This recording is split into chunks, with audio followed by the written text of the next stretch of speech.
I'm Karen Large from FluteInAFew.com, and I'm also a flute professor at Florida State University. This is the teaching video for the 2020-2021 Florida All-State 11th and 12th grade Symphonic Band Flute Technical Excerpt. Before you watch, take a second to visit FluteInAFew.com to get the handout that goes with this excerpt. I've also got a performance video of the excerpt, and both links are below. First, I have to start with a disclaimer. The ideas presented here belong to me alone, and they do not represent those of the Florida Music Educators Association. The big idea in this excerpt is that you want to strive for evenness in your sound and your technique. Observe all of the accents and dynamics and take breaths that do not interrupt the tempo. It should sound natural and flowing. First of all, because this is a technical excerpt, I think spending some time really learning the notes is important. This excerpt is in E major, so warm up on your E major scale and arpeggio. In my own practice, I do a method where I start at 40 beats per minute, and then I increase my tempo every day up to whatever my goal tempo is. And I try to go by very small increments. So I've provided a chart of that for you for this excerpt, assuming that you go to a tempo of 120. If you want to go faster, then you just keep adding days, or if you want to go slower, then don't go all the way up to 120. The tempo isn't specified on the requirement sheet. This is going to help you develop muscle memory. It's important to do all of the dynamics, accents, and articulations at slow tempos so that when you get to a faster tempo, playing with expression is going to be second nature. So when you're doing the tempo chart, be sure to do all of those expressive elements, even at 40 clicks per minute. Dynamics are really important in this excerpt.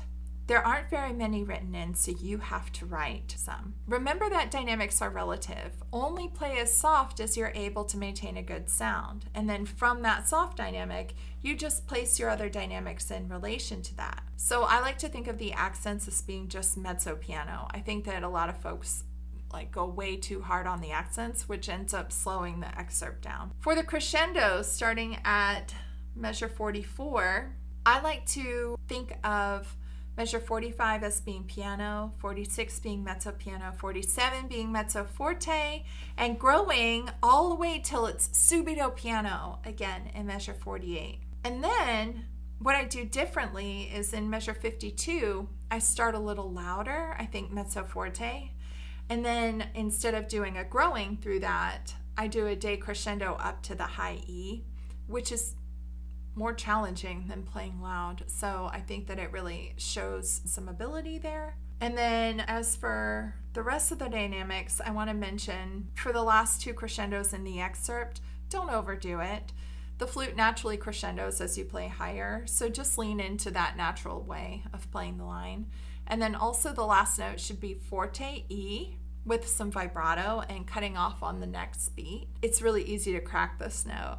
So drop your tongue in your mouth, open your throat as if you're about to yawn, and that should help with cracking or not cracking. Articulation is pretty straightforward in this piece. The repeated tongued notes in measure 62 and 63 could slow down or hinder your tempo or your performance. If you're an adept double tonguer, I recommend putting a K articulation on the second note of each 16th note grouping.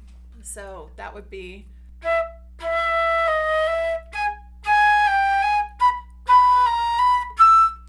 ta-ka, ta-ka. Again, if you're gonna do that, do it now so that you can incorporate it into your tempo chart. Breath control.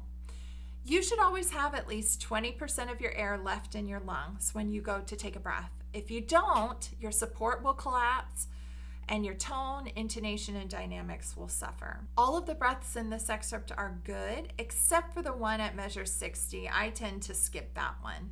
Don't add a breath between the second to last and the last notes in the excerpt. Don't forget to engage your support muscles. It makes the breath go farther. So speaking of support, what is it? Support is the engagement of your abdominal muscles, obliques, intercostals, and back muscles, and it allows you to have a consistent airstream through all registers and dynamic ranges. It's incredibly important, and flutists tend to not support on low notes and also soft notes. but they should support all of the time. I like to think of it as a switch. So turn your support on before you start playing, and do not allow it to turn itself off except briefly when you're breathing. Support is when you engage those muscles that I talked about, and you can feel it. And you'll notice that if you've never played with consistent support, this will be work for you, okay? It's worth it. You will sound so much better. Mental training. Be sure to do mental training before your audition to set you up for success. So many people learn all the notes and work so hard, but if you don't mentally train, that's half the game. That's half of an audition, is how you prepare mentally for it. One of the things I like to do is think of a challenging audition. Maybe you'd have to play very early in the morning, or maybe your heart rate gets really fast. Maybe you won't be able to take as deep of a breath. Try to replicate these scenarios by playing at 7 in the morning, or running some stairs before playing, or taking the piece extra slow so you can feel what it's like to run out of air. Other ways to mentally train: play for as many people as possible. The feeling of auditioning becomes more comfortable the more you do it. Record yourself and listen back objectively. So when you listen back, pretend like it's not you. Finally, develop a phrase or a mantra that reminds you of how you play when you play your best. And you might even want to write it at the top of your page. Good luck. Best wishes. Contact me if you need anything. The flutists in Florida are talented and motivated, and you're going to do a great job.